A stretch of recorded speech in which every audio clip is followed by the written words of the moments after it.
హోంశాఖ మంత్రి ఇంకా అనేక మంది మంత్రులు ఉన్నతాధికారులు అందరూ అక్కడికి వెళ్ళి సహాయక చర్యల్ని సమీక్షించడమే కాకుండా బాధిత కుటుంబాలను కూడా మరి నేరుగా వారిని కలిసి వారికి అన్ని రకాలుగా అండగా నిలబడతామన్న హామీ ఇవ్వటమే కాకుండా నష్టపరిహారం కానివ్వండి, కుటుంబంలో ఒకరికి శాశ్వత ఉద్యోగం కానివ్వండి, ఇవన్నీ కూడా ప్రకటించి కొంత ఆర్థిక సహాయాన్ని తక్షణమే అందించడమే కాకుండా మిగతావన్నీ కూడా 90 రోజుల్లో పూర్తి చేస్తామని నారా లోకేష్ గారు హామీ ఇవ్వటం కూడా జరిగింది. ఆ రకంగా జరిగినటువంటి ఒక దురదృష్టకర సంఘటన, దాని తర్వాత ప్రభుత్వం చేపట్టినటువంటి చర్యలు, ఇవన్నీ ఒక పక్కన ఈ విధంగా ఉండగా, మరి గొడ్డల పార్టీ అధ్యక్షుడు జగన్ రెడ్డి కూడా కొంచెం ఎక్కువ వస్తుంది చూడమ్మా. గొడ్డల పార్టీ అధ్యక్షుడు జగన్ రెడ్డి కూడా విశాఖపట్నం వెళ్ళటం జరిగింది. వెళ్ళి మామూలుగానే పచ్చి అబద్ధాలు మాట్లాడటం, అనవసరమైనటువంటి రాజకీయ ప్రేలాపనలకి పాల్పడటం, ఇవన్నీ కూడా మామూలుగానే చేయటం జరిగింది.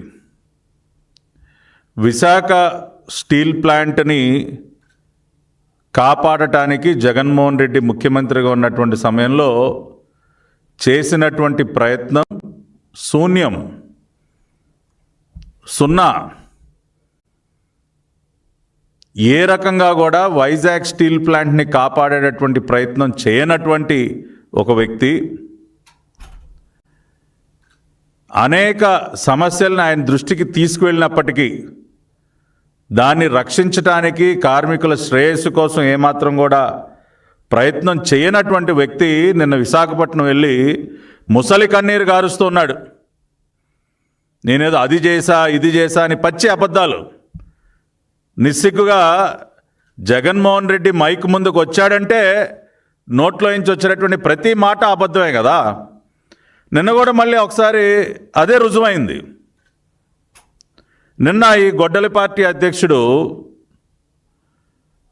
మీడియాతో మాట్లాడుతూ ఆయన ప్రధానంగా ఆయన చెప్పినటువంటి 2-3 అంశాలు, స్టీల్ ప్లాంట్ గురించి ఆయన చేసినటువంటి ప్రయత్నాలని చెప్పి, కాపాడటానికి ఆయన చేసినటువంటి ప్రయత్నాలని చాలా గొప్పగా చెప్తా ఉన్నాడు.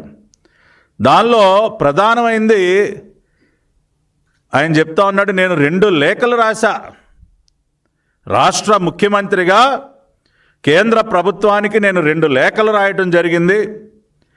ఆ 2 లేఖల్లో నేను బలంగా విశాఖ స్టీల్ ప్లాంట్ ప్రైవేటీకరణకు సంబంధించి నేను బలంగా కేంద్ర ప్రభుత్వాన్ని బల్లగుద్ది అడిగి, అసలు ఎట్టి పరిస్థితుల్లో కూడా స్టీల్ ప్లాంట్ మనం కాపాడి తీరాల్సిందే, దానికోసం నేను దేనికైనా సిద్ధం అని చెప్పి ఆయన ఏదో లెటర్లు రాశాడంట. ఫిబ్రవరి 2021 ఒక లెటరు, మార్చి 2021 ఒక లెటర్ అని చెప్పి, ఆ లెటర్లు కూడా ఇట్లా చూపించి ఇలా ఇలా ఇలా ఇలా ఇలా ఊపుతా ఉన్నాడు. లెటర్లు చూపివని చెప్పి లెటర్ ఇలా చూపించి ఇలా ఇలా ఇలా ఊపాడు గొడ్డల పార్టీ అధ్యక్షుడు. కానీ మిస్టర్ జగన్ రెడ్డి, నువ్వు ఆ లెటర్లో ఏం రాసావో కూడా చదివి వినిపిస్తే బాగుండేది కదయ్యా. లెటర్ ఉరికినట్లా గాల్లో పెట్టిలా ఊపటం కాదు. దానిలో తమరు ఎటువంటి ప్రతిపాదనలు చేశారో, ఎంత గొప్ప ప్రతిపాదనలు చేశారో అవన్నీ చదివి వినిపిస్తే ఇంకా బ్రహ్మాండంగా ఉండేది కదా. నువ్వు ఆ పని చేయలేవు. ఎందుకంటే తమరు గౌరవ ప్రధానమంత్రి గారికి రాసినటువంటి లేఖలో ఏమిందో ఇప్పుడు నేను ఒకసారి చదివి వినిపిస్తా. నేను చదివి వినిపించిన తర్వాత ప్రజలకు కూడా అర్థమవుతుంది నువ్వు ఎందుకో బహిరంగంగా లేఖని చదవలేవో, ఊరికి ఇట్లా గాల్లో ఊపి ప్రజల్ని మభ్యపెట్టే ప్రయత్నం ఎందుకు చేసావు. ఈ లేఖలో ఉన్నటువంటి విషయాన్ని నేను చదివి వినిపిస్తే అర్థమవుతుంది. ఇది ఆ రోజున జగన్మోహన్ రెడ్డి మార్చి 9, 2021 రాసినటువంటి లేఖ. Letter number 8/CM additional secretary /2021 Shri Narendra Modiji return by YS Jaganmohan Reddy on his own letterhead. దీనిలో ఆయన ప్రధానంగా ప్రస్తావిస్తున్నటువంటి అంశం ఏంటంటే అండి, I would like to draw your kind attention towards the facts. The company has around 19,700 acres of land currently, and the valuation of these lands alone could exceed 1 lakh crore rupees due to the location of the plant in the urban area and rapidly expanding urban sprawl. ఏం చెప్తా ఉన్నారంటే అండి, ఆ లేఖలో Visakhapatnam steel ప్లాంట్కి విలువైనటువంటి భూమి ఉంది. 19,700 ఎకరాల విలువైనటువంటి భూమి ఉంది. అది 1,00,000 కోట్లకి పైబడి ఉంటుంది ప్రధానమంత్రి గారు. మంచి అర్బన్ ఏరియాలో సెంటర్లో ఉంది సార్ అని చెప్తూ ఆయన గారు ఏమన్నారంటే, ఈ లెటర్లో ఫినిషింగ్ టచ్ లాస్ట్ పేజ్లో ఆయన చేసినటువంటి ప్రతిపాదన, monetising land to make the company cash rich. ప్రధానమంత్రి గారు, ఆ భూమి అమ్మేద్దాం సార్, మనం దాన్ని తెగనమ్మేద్దాం, అమ్మేసి ఆ డబ్బులతో మంచి సొమ్ములు తీసుకొద్దాం అని చెప్పి ఆయన రాసినటువంటి మాటలు ఏంటంటే, ఉన్నటువంటి దాదాపు 19,700 ఎకరాల్లో ఇమ్మీడియట్గా RINL has nearly 7,000 acres of unutilized lands, and the measure that Government of India can take up is to monetize these lands by way of plotting and sale, and the amounts realized will make the company cash rich. So ఆయన గారు ఏం చెప్తా ఉన్నారంటే, ఈ ప్లాట్లేసి అమ్మేయాలంటండి. What mister Jagan Reddy, ఇదే కదా తమరు రాసింది లెటర్లో? 19,700 ఎకరాల విలువైనటువంటి భూమి, 1,00,000 కోట్ల రూపాయలు పైబడి వాల్యూ చేసేటటువంటి భూమి స్టీల్ ప్లాంట్కి ఉంది. దానిలో అర్జెంటుగా మనం 7,000 ఎకరాలు తెగనమ్మేద్దాం, ప్లాట్లు వేసి రియల్ ఎస్టేట్ వ్యాపారం చేద్దాం, ఆ రకంగా కంపెనీని ఆదుకుందాం. ఉన్న ఆస్తులు అమ్మేసి ఇంకా కంపెనీ ఆదుకునేది ఏంటండి? ఆస్తుల్ని తెగనమ్మటం అనేది కంపెనీని ఆదుకోవటమా? వాట్ మిస్టర్ జగన్ రెడ్డి, ఈ లెటర్ గురించేనా మీరు ఇంత గొప్పగా నిన్న ప్రెస్ మీట్లో మాట్లాడుతూ ఉన్నారు? ఒక్కసారి రాష్ట్ర ప్రజలందరికీ గొడ్డల పార్టీ అధ్యక్షుడు ఏం రాశాడో చదివి వినిపించి, ఎప్పటికైనా దయచేసి నిన్న ఎవరైనా అమ్మో జగన్మోహన్ రెడ్డి గారు 2 లేఖలు రాశారంట, చాలా గొప్పగా ఏదో అడిగారంట అన్న భ్రమలో కనుక ఎవరైనా ఉంటే ఆయన లేఖలో ఏం రాశారో ఇప్పుడు చదివి వినిపించిన తర్వాత మన గొడ్డల పార్టీ అధ్యక్షుడి యొక్క నిజమైనటువంటి నైజం ఏంటో అర్థమై ఉంటుంది. 7,000 ఎకరాల భూమిని తెగనమ్మేయండి, ప్లాట్లేసి రియల్ ఎస్టేట్ వ్యాపారం చేసేద్దాం అని లేఖలో రాసి దీని గురించి నిస్సిగ్గుగా నిన్న గొప్పలు చెప్తా ఉంటాయా నువ్వు? ఇదా దీన్ని పరిష్కారం అంటారా? నిన్న అందుకనే మా పార్టీ జాతీయ కార్యనిర్వాహక అధ్యక్షులు నారా లోకేష్ గారు ఆయన సోషల్ మీడియా హ్యాండిల్స్లో ఒక పాత వీడియో, గతంలో చీఫ్ సెక్రటరీగా పనిచేసినటువంటి ఎల్వి సుబ్రహ్మణ్యం గారి వీడియోను కూడా పోస్ట్ చేశారు. ఒక ఇంటర్వ్యూలో చాలా క్లియర్గా ఆయన ఏం చెప్పారంటే, one fine day chief minister నన్ను పిలిచి స్టీల్ ప్లాంట్ భూములను అమ్మేద్దాం, మనం ఇంకో రకంగా మనం ఏదో రాజధాని నిర్మాణం అని చెప్పి పెద్ద బిల్డప్ ఇస్తున్నాం కదా, దానికి వాడేద్దాం అని చెప్తే నేను షాక్ అయ్యాను. వద్దు సార్, అది కరెక్ట్ కాదండి, అట్లా ఆస్తులు అమ్మటం కరెక్ట్ కాదు అని నేను చెప్తే, అలవా నీకేం తెలుసు అని ఆయన గదవాయించాడని చెప్పి నిన్న ఎల్వి సుబ్రహ్మణ్యం గారి వీడియో ఇంటర్వ్యూలో చెప్పిన మాటలు పోస్ట్ చేస్తే, లేదు ఆయన తిట్టడం, బండబూతులో సుబ్రహ్మణ్యం గారిని తిట్టడం, పచ్చి అబద్ధాలు చెప్తా ఉన్నాడు ఆయన అని చెప్పి, మరి దీన్నేమంటారు సార్? ఇవాళ గొడ్డల పార్టీ తరఫున మాట్లాడేటటువంటి కొంతమంది పెయిడ్ ఆర్టిస్టులు ఎల్వి సుబ్రహ్మణ్యం గారు చెప్పిందంత పచ్చి అబద్ధం, అసలు మేము ఎప్పుడు అలా అనలేదని వాళ్ళు అంటున్నటువంటి వారు ఈ లేఖలో జగన్మోహన్ రెడ్డి గారు రాసినటువంటి రాతల గురించి ఏమంటారు? మీకు డే 1 నుంచి విశాఖపట్నం స్టీల్ ప్లాంట్ని కాపాడాలన్న ఆలోచన లేనే లేదు. దాన్ని ఎట్లా తగనమ్మేద్దాం, దాన్ని ఎట్లా మోతేద్దాం, దాని ద్వారా ఎలా మనం జేబులు నింపుకుందాం, ఏ రకమైనటువంటి వ్యాపారం చేద్దాం, ప్లాట్లు వేద్దామా, రియల్ ఎస్టేట్ వ్యాపారం చేద్దామా, ఈ ఆలోచన తప్పితే స్టీల్ ప్లాంట్ని కాపాడాలన్నటువంటి ఆలోచన మీకు 1% కూడా లేదు అని చెప్పటానికి, ప్రూవ్ చేయటానికి ఈ లేఖలో ఉన్నటువంటి ఈ రాతలకు మించి ఏమి సాక్ష్యాలు ఉంటాయండి? జగన్మోహన్ రెడ్డి స్వయంగా సంతకం పెట్టి రాసినటువంటి లెటర్ ఇది. ఆయనే చెప్పాడు ప్రధానమంత్రి గారికి నేను లేఖ రాశానని చెప్పి. కానీ లేఖలో ఉన్నటువంటి సారాంశం ఏంటి? భూములని తెగనమ్మడం. ఇది పాయింట్ నెంబర్ 1. రెండోది, అసలు నేను చాలా రకమైనటువంటి చర్యలు తీసుకున్నాను విశాఖపట్నం స్టీల్ ప్లాంట్ని కాపాడటం కోసం, బలోపేతం చేయటం కోసం. అసలు నేను పాటుపడినంత ఇంకెవడూ పాటుపడలేదని చెప్పి. ఇదిగోండి ఆయన హయాంలో వచ్చినటువంటి వార్తలు. విశాఖ ఉక్కుకు జగన్ మరణ శాసనం. మ్యాంగనీస్ ఇసుక క్వార్ట్జ్ గనుల లీజు పొడిగింపునకు నో. విశాఖ ఉక్కుకు జగన్ మరణ శాసనం. ఇది సార్ మీరు సాధించినటువంటి ఘనకార్యం, ఇది మీరు చేసినటువంటి ఘనకార్యాలు ఇవి. ఏ రకంగా మరణ శాసనం అని ఒకసారి వివరాల్లోకి వెళితే, విశాఖ ఉక్కు కర్మాగారానికి విజయనగరం జిల్లా గర్భంలో 264 హెక్టార్ల మ్యాంగనీస్ గనులు ఉన్నాయండి. నెల్లిమర్లలో 64 హెక్టార్ల సిలికా. అదేవిధంగా అనకాపల్లి జిల్లా కింతాడలో క్వార్ట్జు, ఎన్టీఆర్ జిల్లా జగ్గేపేటలో లైమ్స్టోన్.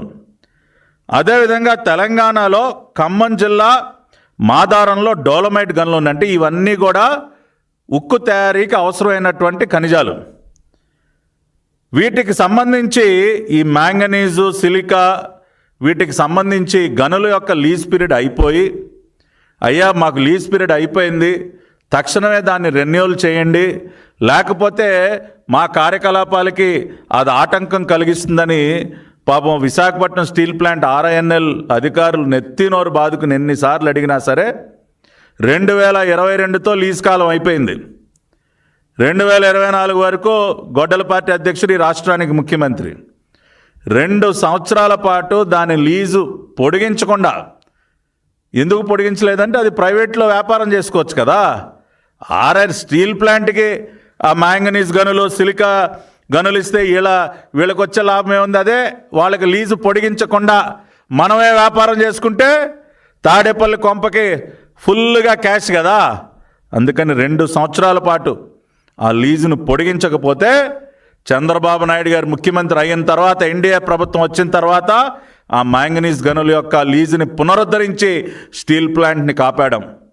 పొరుగునున్నటువంటి తెలంగాణ రాష్ట్రం ఖమ్మం జిల్లాలో మాదారంలో డోలమైట్ గనుల లీజుని పాపం వాళ్ళ టైంకి ఎక్స్టెండ్ చేశారు.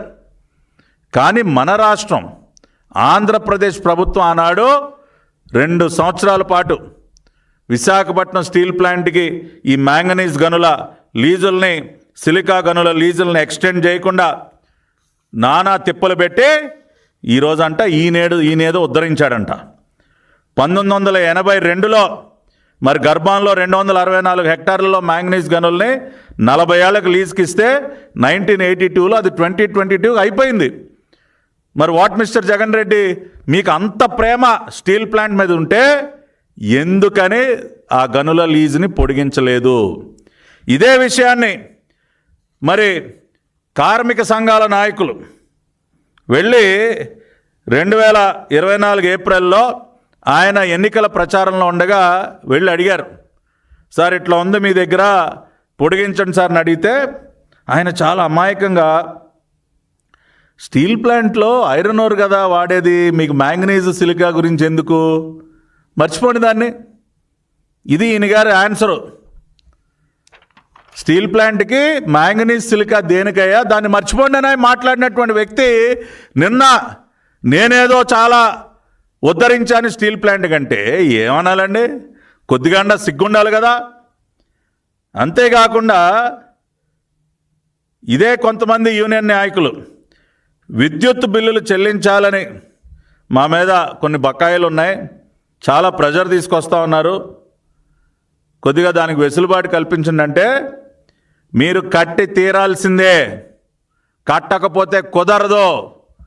అవతలకు పోండి, ఏదన్నా మీరు మాట్లాడాలనుకుంటే మా పార్టీని మళ్ళీ గెలిపించప్పుడు రండి అని చెప్పి ఆ రకంగా షాక్ ఇచ్చినటువంటి మహానుభావుడు ఈ గొడ్డల పార్టీ అధ్యక్షుడు. ఇతను విశాఖపట్నం స్టీల్ ప్లాంట్ గురించి మాట్లాడతారు. I'm asking a straight question. నీకంత ప్రేమ స్టీల్ ప్లాంట్ పైన ఉంటే ఎందుకో లీజ్ ఎక్స్టెండ్ చేయాలి? ఆ మ్యాంగనీస్ దేనో సిలికా మైన్స్ యొక్క లీజుని 2 సంవత్సరాల పాటు ఎందుకు తొక్కిపెట్టావు? ఎందుకు అంటే విశాఖపట్నం స్టీల్ ప్లాంట్ మూతపడాలి, ఆ భూముల్లో తమరు వ్యాపారం చేయాలి. అది మీ ఎజెండా కాబట్టి ఈ రకమైనటువంటి పనులు చేయటం జరిగింది. అంతేకాకుండా ఉద్యోగస్తుల గురించి మాట్లాడుతూ ఉన్నాడు ఈయన హయాంలో అసలు బ్రహ్మాండంగా ఉద్యోగస్తులు చాలా ఆనందంగా స్టీల్ ప్లాంట్లో పనిచేశారు, ఇప్పుడు అసలు చేయలేకపోతా ఉన్నారని. అది కూడా చూద్దాం. పార్లమెంట్లో ఫిబ్రవరి 2023లో కేంద్ర ఉక్కు శాఖ సహాయ మంత్రి ఫగన్ సింగ్ కులస్తే పార్లమెంట్లో ఇచ్చినటువంటి ఒక జవాబు స్టీల్ ప్లాంట్ గురించి. ఆయన ఏమన్నారంటే 2020లో దాదాపు 17,000 మంది ఎగ్జిక్యూటివ్ నాన్ ఎగ్జిక్యూటివ్ స్టాఫ్ ఉంటే 2023కి వచ్చేసరికి 3 సంవత్సరాల్లో అది 14,880కి పడిపోయింది.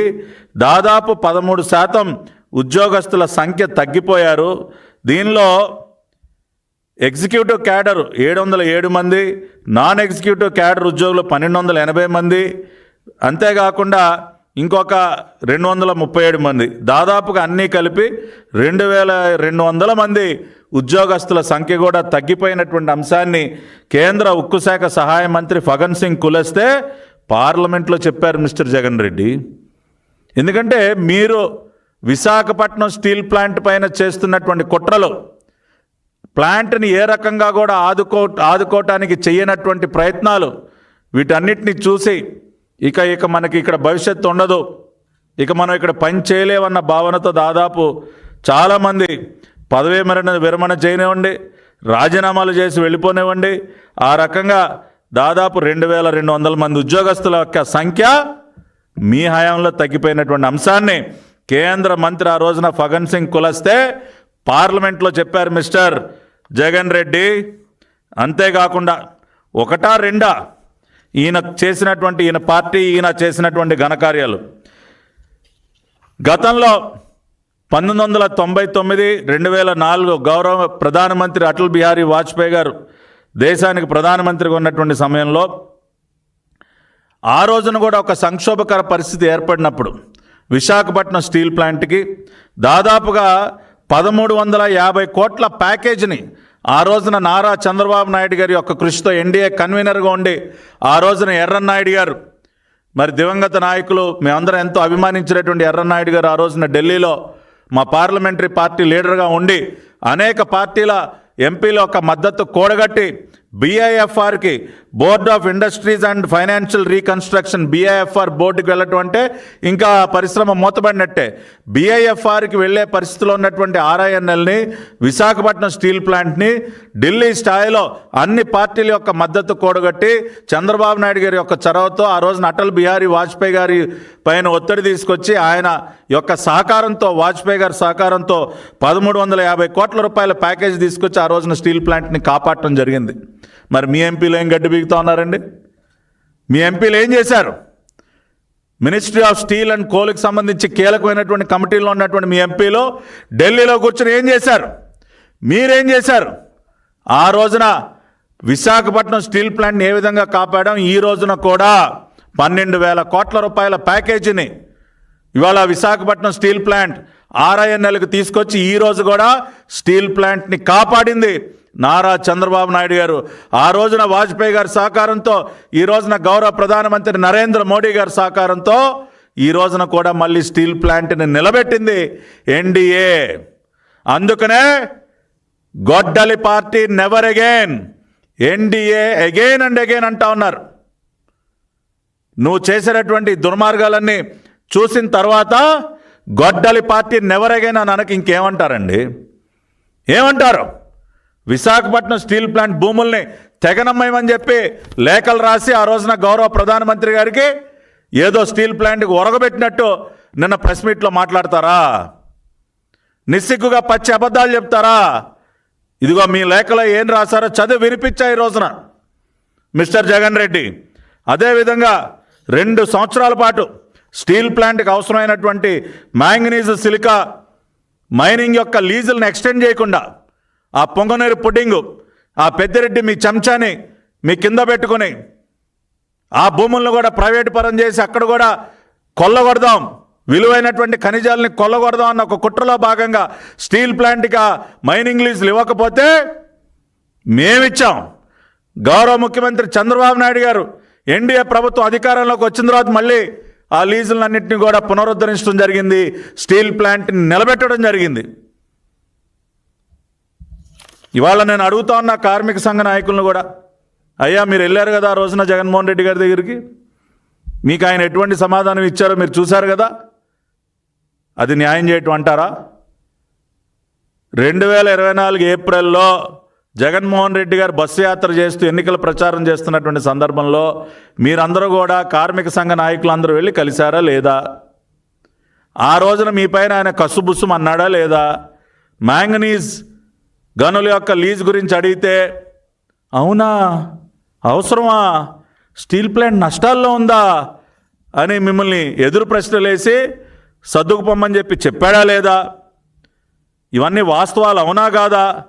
దయచేసి మీరు ఒకసారి గుర్తు చేసుకోమని కూడా అడుగుతా ఉన్నా. ఇవాళ మీరు ఒకసారి చూసినట్లయితే చంద్రబాబు నాయుడు గారు ముఖ్యమంత్రి అయిన తర్వాత, ఎన్డీఏ అధికారంలోకి వచ్చిన తర్వాత 2024 సెప్టెంబర్లో 486 కోట్ల రూపాయల నష్టాల్లో ఉన్నటువంటి స్టీల్ ప్లాంట్ని మొన్న జనవరి 2024లో 54 కోట్ల లాభం ఆర్జించే విధంగా దానిని నిలబెట్టడం జరిగింది. అదేవిధంగా 2024లో కేవలం 25% మాత్రమే సెప్టెంబర్లో సామర్థ్యంతో పనిచేస్తుంటే వాళ్ళు 94% ఉత్పత్తి సామర్థ్యాన్ని పెంచడం జరిగింది. ఆ రకంగా నష్టాల్లో కూరుకుపోయినటువంటి RINLని 12,000 కోట్ల రూపాయల రివైవల్ ప్యాకేజ్ ఇచ్చి మరీ వాళ్ళ లాభాల్లోకి తీసుకొచ్చినటువంటి విషయం వాస్తవం అవునా కాదా? ఈ రోజుకి మేము ఒకటే చెప్తా ఉన్నాం, గొడ్డల పార్టీ అధ్యక్షులాగా అబద్ధాలు వండి వారుస్తూ ప్రజల్ని మోసం చేసే ప్రయత్నం ఏ రోజు కూడా ఎన్డీఏ ప్రభుత్వం కానీ, మోడీ గారు కానీ, చంద్రబాబు నాయుడు గారు కానీ, పవన్ కళ్యాణ్ గారు కానీ, నారా లోకేష్ గారు కానీ ఎవ్వరూ కూడా అటువంటి ప్రయత్నాలు చేయరు. నిజాయితీగా చిత్తశుద్ధితో ఏదైతే చేయగలం అదే చెప్తాం. నిన్న నారా లోకేష్ గారు అన్నట్టు 90 రోజుల్లో ఏదైతే బాధిత కుటుంబాలకి మేము హామీ ఇవ్వటం జరిగిందో ఆ అంశాలన్నీ కూడా 90 రోజుల్లో పూర్తి చేస్తాం. అదేవిధంగా విశాఖ ఉక్కు కర్మాగారానికి సంబంధించి దాని యొక్క ఆపరేషన్కి సంబంధించి ఏవైతే చిన్న చిన్న లోపాలు ఉన్నాయో వాటిని కూడా సమీక్షించి వాటిని కూడా సరిదిద్దేటటువంటి కార్యక్రమాన్ని గౌరవ కేంద్ర ఉక్కు శాఖ మంత్రి కుమారస్వామి గారు కూడా చేపడతానని హామీ ఇవ్వడం జరిగింది. ఆ రకంగా ఆర్థికంగా స్టీల్ ప్లాంట్ నిలబెట్టడమే కాకుండా అన్ని రకాలుగా దాని ఎఫిషియన్సీని పెంచి కార్మికుల సంక్షేమాన్ని కూడా దృష్టిలో పెట్టుకుని అన్ని విధాలుగా కార్మికులకు అండగా నిలబెట్టడమే కాకుండా ప్లాంట్ని కూడా అన్ని విధాలుగా నిలబెడతామని చెప్పి మరొక్కసారి ఈ పత్రికా సమావేశం, ఈ మీడియా సమావేశం ద్వారా మీ అందరికీ తెలియజేస్తూ, దయచేసి ఈ గొడ్డల పార్టీ అధ్యక్షుడు వండి వార్చేటటువంటి అబద్ధాలకు లోను కాకండి. నోరు తెరిస్తే అబద్ధం, ఒక అబద్ధానికి ప్యాంటు చొక్కా తొడిగితే అది జగన్ రెడ్డి. ఈ విషయాన్ని మీరు బలంగా గుర్తుంచుకొని మీరు అనాల్సినటువంటి, మీరు చెప్పాల్సినటువంటి, మీరు ఆల్రెడీ డిసైడ్ అయిపోయారు గొడ్డల పార్టీ నెవర్ అగైన్ అని చెప్పి, ఎన్డీఏ అగైన్ అండ్ అగైన్. తద్వారానే రాష్ట్రానికి మంచి జరుగుతుంది, రాష్ట్రంలో ఉన్నటువంటి ప్రతి ఒక్క వర్గానికి న్యాయం జరుగుతుందన్న విషయాన్ని మరొకసారి గుర్తు చేస్తూ, విశాఖ స్టీల్ ప్లాంట్ పునరుద్ధరణకి సంబంధించి